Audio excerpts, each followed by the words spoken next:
Hi, everybody. Welcome to 2020, The After Show. I'm Deborah Roberts, and today we're diving into a case that people in Phoenix, Arizona have been haunted by for 2 decades, when 17-year-old Alyssa Turney disappeared on the last day of her junior year of high school. Authorities at first believed it looked like a classic runaway case. There was even a note saying she was leaving for California. But eventually, as authorities began to explore testimonies from her friends, they look at her stepfather, Michael Turney. This episode of 2020 explores the twists and turns of that case, and there were many, including a false confession from a serial killer, the discovery of pipe bombs, and a murder trial acquittal of Alyssa's stepfather. A lot to dig into. Our 2020 team was there from the beginning, even sitting down with Michael Turney twice along the way. Joining me now to talk a little bit more about it is Mary Ellen Resendez-Shuizo, one of our editorial producers who was along for quite a ride with this story. Hey, Mary Ellen. Hi, Deborah. Good to be here. You and I have worked on a number of stories together. Often when I come out west, you're on a story and you dig into them and you know all the details, from having, been involved in them for a while. And it's always been such a pleasure working with you. Same. Love working with you, Deborah. This case, we already know that it had quite the twist with investigators, going from thinking Alyssa was a runaway, then initially putting their effort into investigating whether her stepfather might have something to do with it. So before you and I jump in, let's listen to a clip and remind our listeners of the details of this story with correspondent John Quinones. The last time I set foot on this dusty desert road between Phoenix and Los Angeles was 2009. I was reporting on a vibrant teenage girl named Alyssa Turney. She had disappeared in 2001. And to this day, some wonder if this unforgiving and lonely landscape might hold secrets of her fate. 17-year-old Alyssa Marie Turney was disappearance and presumed death of 17-year-old Alyssa Turney. Alyssa Turney hasn't been seen in more than 7 years. Just a bombshell arrest tonight, almost 20 years after Phoenix teen Alyssa Turney vanished. My report on her case went on to have a life of its own. This is the story of Alyssa Turney. Alyssa Turney. Showing up in countless stories about Alyssa on the internet, in podcasts, and recently, it was even at the center of a trial aimed at answering once and for all what really happened to Alyssa. Wow, you hear John there talk about our involvement in the case for a long time, 2020. And, this happens sometimes in these stories. We have a history, and this one goes back to 2009, right? It does. We did our first show in 2009. At that time, Alyssa's case had gone cold, but it caught the attention of these 2 missing person detectives in the Phoenix Police Department, William Anderson and Stuart Summershoe. Those names start to become very familiar with her case, and it caught their attention when a Florida convict, Thomas Heimer, confesses to killing Alyssa. We hadn't heard anything about Alyssa until this time. He then recants that confession, though, after they kind of confront him and they bring some pictures. He says it's not Alyssa. And people don't think she ran away. I mean, when you're starting to talk to people, right? Yeah, she was reported as a runaway by her father, but police are starting to suspect she didn't run away. Something's afoul with this. Now, up until this time, because she was a runaway, there wasn't a huge police investigation. There also wasn't a lot of media coverage, and we're going to kind of get into that a little bit later. Michael Turney says all along he has been searching for his daughter Alyssa, and he's been working with the Center for Missing and Exploited Children. He goes to California. He's putting up flyers, this effort of looking for Alyssa. And then he agrees to give John Quinones an exclusive interview. And it's that interview that ends up getting used a decade later in court. It catches these 2 detectives' attention because they say Michael wouldn't grant them an interview. And it's also where his children kind of start questioning what really happened to their sister. The story. Yeah, he's talking to us, but not so much to authorities. Now, what are you making of him? He's intense. There's no doubt he's an intense character and, very protective father. All I can say till hell freezes over, I didn't do a damn thing to my daughter. Did you kill her? No, absolutely not. Oftentimes these stories that we stumble upon have just had local attention. And, nobody really has been talking about them in a big way on a national scale. So when you're having suddenly national attention focused on a story, obviously if somebody's missing, that makes a big difference. How did that impact this case to start off? Well, there was a big need to find answers. When you're talking about someone who's missing, those first 24, 40 hours are crucial. We're talking 7 years later when we're coming on board this. And when police are actually, going and starting to interview people. So our first show did not necessarily create the momentum for detectives to look at Michael Turney. They had been a year into their investigation after reopening it, and they were looking at him as a person of interest. Local podcaster Octavia McHenry said after watching the ABC interview with Michael Turney, she was inspired to start a podcast. That podcast starts in 2017. Sarah Turney, who is Alyssa's younger sister by 5 years, she tells McHenry that she had supported her father, but after watching her father's interview with John, she starts to have doubts little by little. Interesting. Her confidence is sort of chipping away here. She says she wasn't aware that her father had taken her out of school. And then now suddenly they're hearing it on 2020. Yes. It's interesting because sometimes people sit down to do these interviews with us and maybe they have a certain expectation of how it's going to go. But in this case, it kind of shined a different light on him. You've been a reporter in Phoenix for a long time. This story was clearly being talked about out there. You can't have a disappearance of a young teen girl and people not talking about it. What had you been hearing over the years, and what was sort of the general thinking in the community and in the area? What was known? I don't recall a lot from her initial disappearance, and that might be because she was reported as a runaway. We don't tend to cover, there are so many runaway cases. And while our hearts go out to all the families, we don't tend to cover them unless there's a dangerous component. Let's say it's a minor that took off with a 30-year-old, or, if they've taken off without their insulin. But we do cover missing persons cases, especially if they're in danger. And investigators told us in their interview, and they testified in court to the jury, it is the same for them. A report of a runaway is handled very different than a report of a missing person. And according to them, runaways will typically resurface. There's something, they show up at a relative's house, they take money out of a bank, or they use a credit card. Missing people don't. And Alyssa has never been seen since she was taken out of school in 2017. You raise a very interesting point because we all do hear these stories about missing people, but it is fascinating that the way a case is reported influences how it's being investigated, how much, police and detectives are digging into it. Mary Ellen, don't go away, because when we come back, authorities ratchet up the investigation into Alyssa's disappearance and make some surprising discoveries.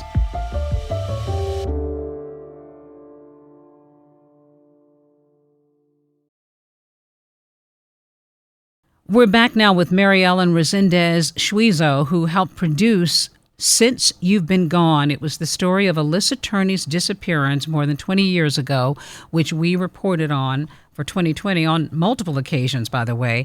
And Mary Ellen, we talked about the fact that original ABC reporting was very influential for the Turney family. Seeing this man interviewed by our reporter and folks having a chance to sort of see him in a different light. Tell me a little bit about that, because when we jump into a story, we think we're just reporting the story, but to have an impact on the family is really kind of interesting. I think it always really helps to have the family participate with us, too, because it kind of gives us some insight. In this first case, Sarah Turney, the sister, participated along with 2 of her brothers. She also became very active afterwards, trying to solve her sister's disappearance. At one point, Sarah turns to TikTok, and this is covered also nationally, to keep her sister's name in the media. And she develops this huge following. She eventually even creates her own podcast, which now brings attention to not just her sister's case, but other unsolved cases. So she really began to become an advocate in this case. Eventually, law enforcement, of course, are intrigued and they searched Michael Turney's home. They discovered a lot. They did. Police and forensic psychologist Aaron Nelson tell us they had no idea what they were walking into. Now, just a reminder, this is in the early 2000s. This is a time when home surveillance cameras were not common like they are today. But Michael Turney had surveillance cameras, both outside and inside his home. He even had one in a vent. He would record everyone's phone calls, the incoming calls, the outgoing calls. Investigators told John Quinones they were looking for this 8-hour tape from the day that Alyssa was last seen. The audio tape from a call that she allegedly made to the home after she disappeared. So there's all these phone calls. This is what investigators go in looking for. Why did you record so much? The videos I recorded because I love my family. Those are home videos that I've recorded since I can remember. But weren't these surveillance cameras in the house? Yeah, there's very few of those. Those aren't home videos. No, those aren't home videos. Those are for my protection of my house. So for security? Yeah, most of it's for security. Why? Because I want to spy on everybody? So from Michael Turney's perspective, he feels like he's assisting in the investigation by handing over some of these tapes. But from the detective's point of view, they're like, hold on a second. If you have this videotape, do you have any videotapes of the day that Alyssa went missing? And Michael Turney says to police, no, I don't have it. But why didn't you hang on to the surveillance video from the day Alyssa disappeared? There was nothing on the tape. They were told that. I saved it and said, you want me to give you this tape? A detective told me, no, man, this is just a runaway. I don't need all that stuff. So now police are asking, is it possible that you have a recording of that phone call that you say Alyssa made to you early that morning? No. It was, when Alyssa called, it was like 4 or 5 o'clock in the morning. And, you know, if I don't reset the tape, then I have to do it that morning and reset it, turn the tape over. Would have been great to have that tape. They're looking for what was alleged to be a runaway note, too, right? They are. They don't like to call it a goodbye note. And the reason they don't like to call it a goodbye note is because they say, nowhere in there does Alyssa say she's actually leaving. I mean, she says she wants to go to California, but she doesn't say she's leaving. And they can't actually prove when the note was actually written. So this is one of the items that they're looking for when they go into Michael Turney's house. What they find instead are explosives. Michael Turney downplays the explosives in his interview, telling Quinones they were just a few firecrackers, just enough to get attention for Alyssa's case. What did you have in your house? Firecrackers, a few things to make some noise, start a fire. So when I blew my head off, at least it would make some kind of noise and maybe some national news would pick it up. I wanted the attention brought to Alyssa.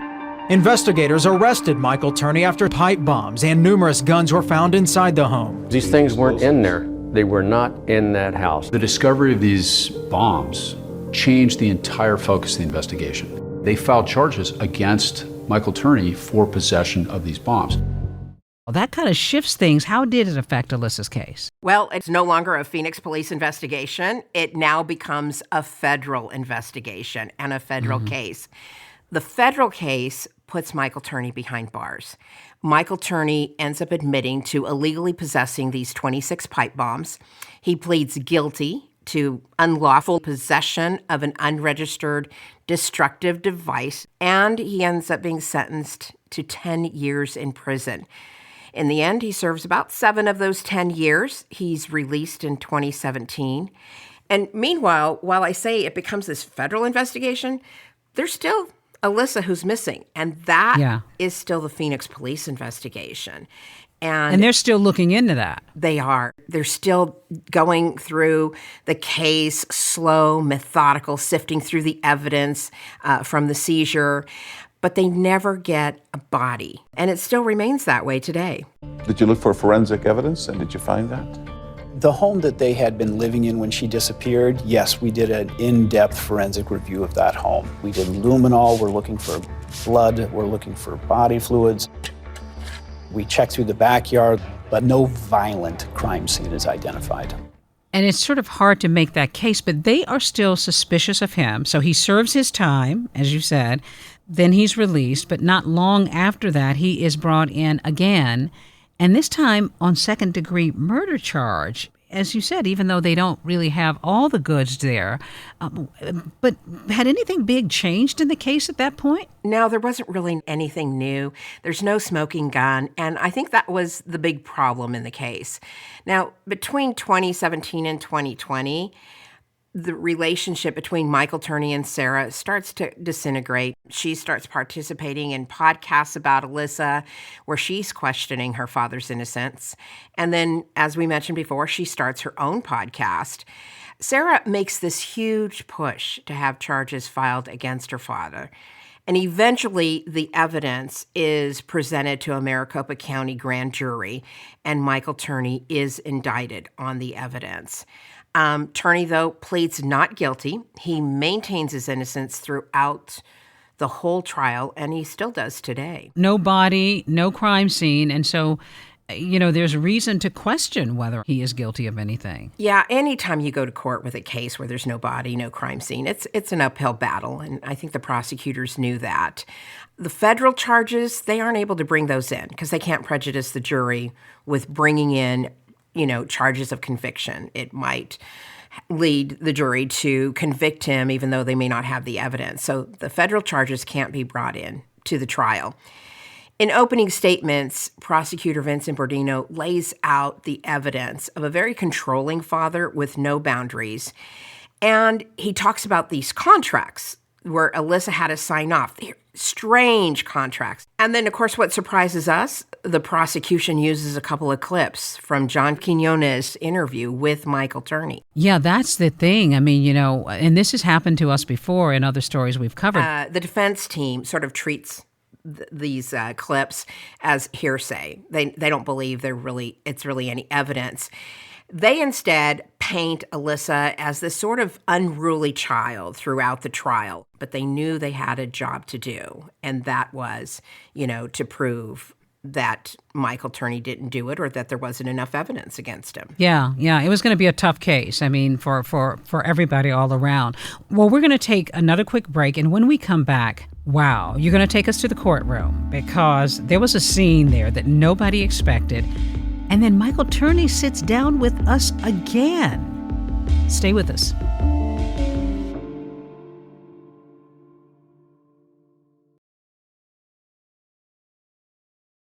We're back. So, Mary Ellen, you were in court when Michael Turney's defense team asked the judge to throw out the case. That happens all the time. They keep making arguments throughout that, the prosecution has no real case here.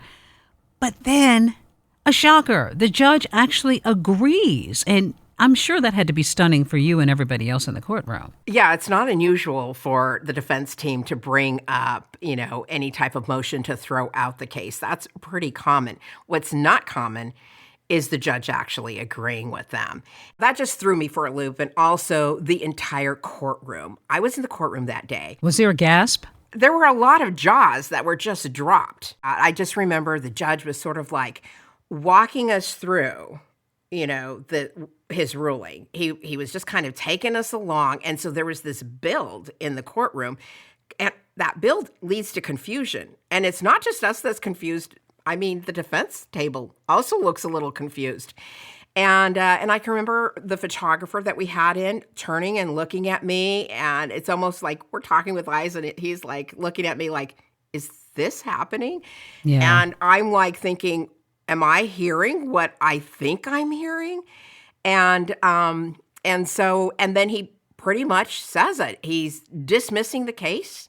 He's going to, let Michael Turney, out of jail. I mean, shocker. Exactly. As he's walking us through with this ruling, he agrees with the prosecution that there's enough evidence to say Alyssa isn't alive. But then he says these words, and this is what shocks the courtroom. He says substantial evidence does not exist to warrant a conviction, and he grants the defense their motion, ordering the defendant be released. The case never even makes it to the jury. Incredible. And obviously, it had to be shocking not just to the bystanders, but to Turney himself. We've got a clip here of defense attorneys then prosecutors, and finally Michael Turney reacting to the news of his case getting thrown out. Let's listen. Michael cried when we told him that he was acquitted and that he was going home. I think the first thing he said is he couldn't hear her, and so I had to go Yeah, that's true. I had to go around the other side and tell him in the other ear. And then he said He was like, what just happened? Like, you're going home. The judge acquitted you. I was shocked. I really was. I just sat back in total disbelief, and I went on, and I'm looking around thinking to myself, is this real? This can't be real. It's going to end here, now? What was going through your minds? Abject failure. Again, it's disappointment. I've always known that a no-body homicide is so significantly difficult to prove that I may not convince all those jurors. The lack of a body. Yes. I could have had a hung jury. I could have gotten a not guilty. But for it to be cut off before ever going to a jury, I didn't see that coming. So, I mean, that was especially painful. It was a gut punch. Our goals in this case were to find Alyssa and to get justice for her. And we've failed in both those goals. I've still got to look for my daughter. Alyssa's gone. No proof that I had murdered her. Never was. What about Michael Turney's family? How did they react? It was shocking. It was really shocking. I mean, a gut punch when you looked at Alyssa's brothers and sisters in the front row. It was definitely a gut punch for them. On the other hand, when you're looking at the defense table, like I said, they were kind of in shock. We learned afterwards. We did a post-trial interview with defense attorney Jamie Jackson and Olivia Hicks. And I asked them, because I had never seen this in 30 years of covering news and trials, had they ever seen it? And Jamie told us that he turned to Olivia and said, he's doing this. And Olivia responded, I don't think so. And Jamie responded back, nope, this is happening.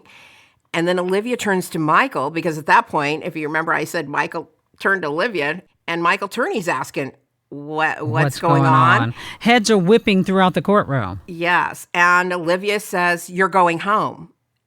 They kind of quip that Michael Turney, because he's kind of hard of hearing through one of his ears, couldn't hear Olivia. So Jamie had to actually get up, go around the table and tell Michael, you're being acquitted. We cover these stories from time to time. I've been in courtrooms, and, it can be very interesting. I mean, it can be very mundane for a while, but then when there's a big development or a big change like this on the part of a judge, it can be really intriguing. And in this case, once the charges were dismissed, I mean, he can't be tried again on those same charges, right? That's right. Double jeopardy definitely comes in on this case.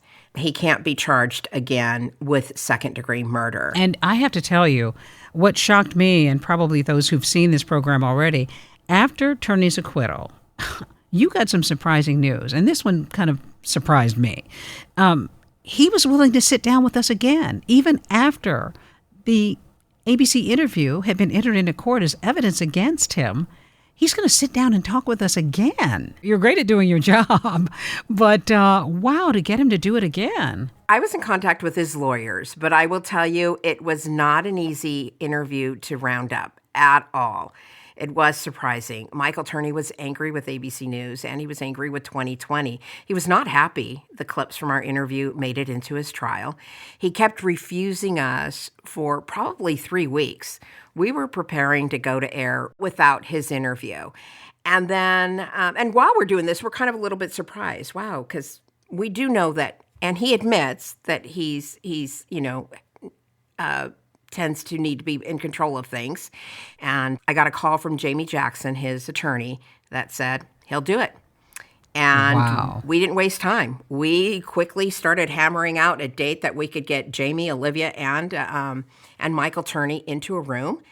It took about not a week. I want to say it took about a week, but it really was like for us, working fast because of the amount of moving parts that have to come together. And so I had actually left town.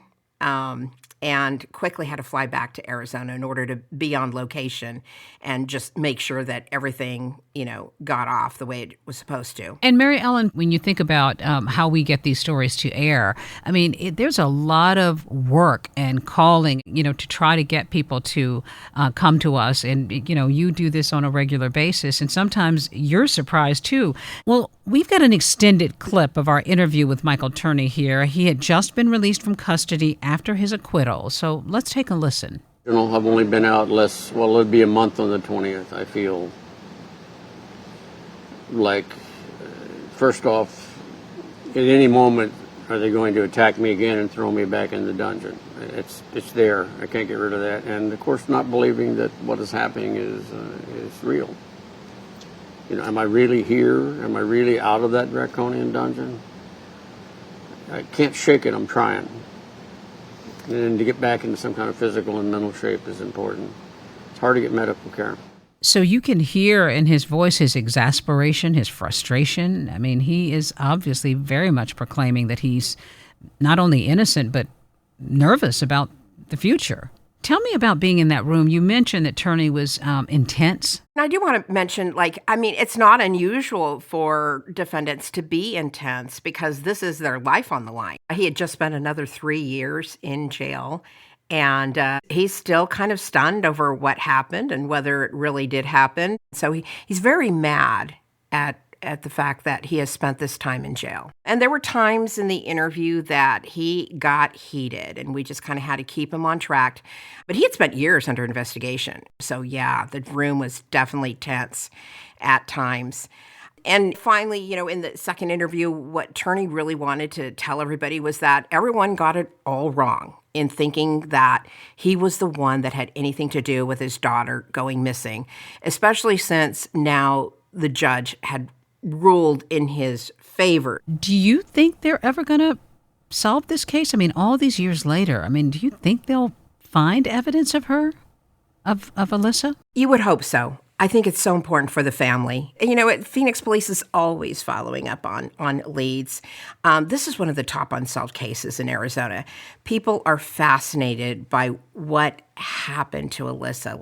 It's one of those big mysteries. Michael told us during his interview that he was going to continue to try and find his daughter. Sarah continues to search for Alyssa and for answers, and recently posted about some hope in the case, but there are no confirmed answers as far as anything that we could report.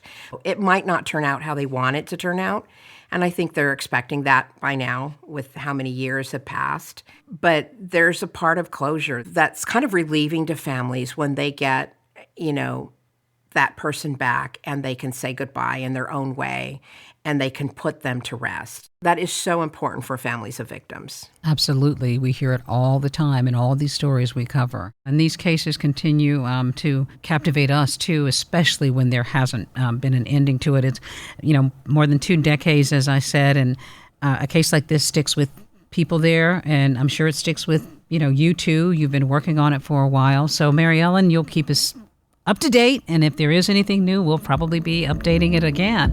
It was such a pleasure to talk to you. We don't get a chance to do this very often, only to just work together very quickly. So thanks for guiding us through the ins and outs of the story. Thank you, Deborah. Always a pleasure to work with you, too. See you soon. All right, that does it for us today on the 2020 After Show. Make sure you tune in on Friday nights for 2020, of course, at 9 o'clock Eastern Time. The 2020 After Show is produced by Amira Williams and Sasha Aslanian, with Sean Dooley, Brian Mazursky, and Alex Barenfeld of 2020. Theme music by Evan Viola. Janice Johnston is the executive producer of 2020. Josh Cohen is the director of podcasting at ABC Audio. Laura Mayer is the executive producer.